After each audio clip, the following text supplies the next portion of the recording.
নমস্কার বন্ধুরা, আজ আমি বানাবো ডিমের চপ বা ডিমের ডেভিল। তার জন্য এখানে আমি দুটো ডিম সেদ্ধ করে নিয়েছি আর নিয়েছি দুটো বড় সাইজের আলু সেদ্ধ করে ম্যাশ করে রেখেছি। এবার কড়াইতে বেশ কিছুটা সর্ষের তেল গরম করে নিয়ে ওর মধ্যে দিয়ে দিচ্ছি একটা পেঁয়াজ কুচি, একটু কাঁচা লঙ্কা কুচি, রসুন কুচি আর একটু আদা কুচি। এবার সব কিছু ভালোভাবে আমি নাড়াচাড়া করে নিলাম।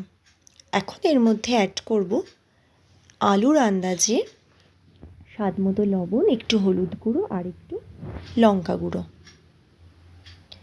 এবার এর মধ্যে আমি আলুটাকে অ্যাড করে দিলাম আর দেব সামান্য একটু চিনি।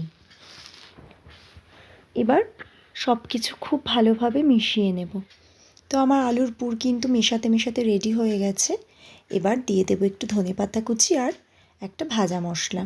এই ভাজা মশলাটা আমার ঘরে সবসময় থাকে। এর মধ্যে আছে গোটা জিরে, গোটা ধনে, গোটা গরম মশলা, কাসৌরি মেথি, সব কিছু আমি শুকনো খোলায় ভেজে গুঁড়ো করে রেখেছি। এই ভাজা মশলাটা ওপর থেকে একটু দিয়ে দিলাম। আর যে দুটো ডিম নিয়েছিলাম ওটাকে আমি এইভাবে একটা ডিম 4 ভাগ করে নিয়েছি। আপনারা চাইলে 2 ভাগ করেও নিতে পারেন।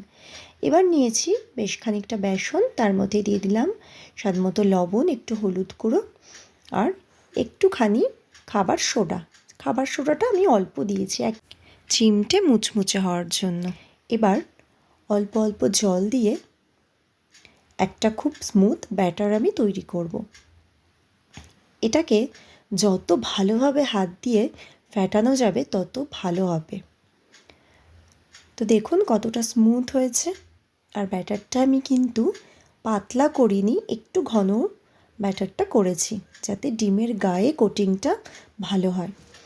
এবার এই যে আলুর পুরটা রেডি করেছিলাম, এইভাবে এই এক একটা টুকরো ডিম নেব আর আলুর পুরটাকে ওপর দিয়ে দিয়ে ডিমটাকে ঢেকে দেব।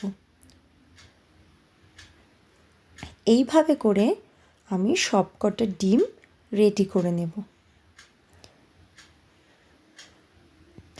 সকলকে ভিডিওটা পুরোটা দেখার অনুরোধ রইল। অনেক কষ্ট করে ভিডিওটা যেহেতু করতে হয়, তাই সকলে পুরোটা দেখে কমেন্ট করবেন। এদিকে কড়াইতে আমি কিছুটা রিফাইন তেল গরম বসিয়ে দিয়েছি। এখন ব্যাটারের মধ্যে এইভাবে প্রত্যেকটা চপ ভালোভাবে এপিট ওপিট ভালোভাবে কোটিং করে নিয়ে গরম তেলে আমি ছেড়ে দেব। এবার ওপর দিয়ে একটুখানি এইভাবে তেল আমি ছড়িয়ে ছড়িয়ে দেব। এক পিঠ ভাজা হয়ে গেলে এবার অপর পিঠটা আমি উল্টে দেব। এইভাবে উল্টে পাল্টে চপগুলো আমি লাল লাল করে ভেজে নামিয়ে নেব। আমার আজকে কিন্তু ডিমের চপ রেডি হয়ে গেছে। এটা আমি খুব সহজ পদ্ধতিতেই করে দেখানোর চেষ্টা করেছি। এতক্ষণ আমার সাথে থাকার জন্য সকলকে অসংখ্য ধন্যবাদ। ভালো লাগলে আমার চ্যানেলটিকে সাবস্ক্রাইব করে আমার পাশে থাকবেন। সবাই সুস্থ থাকবেন, ভালো থাকবেন। দেখা হবে পরের একটি ভিডিওতে।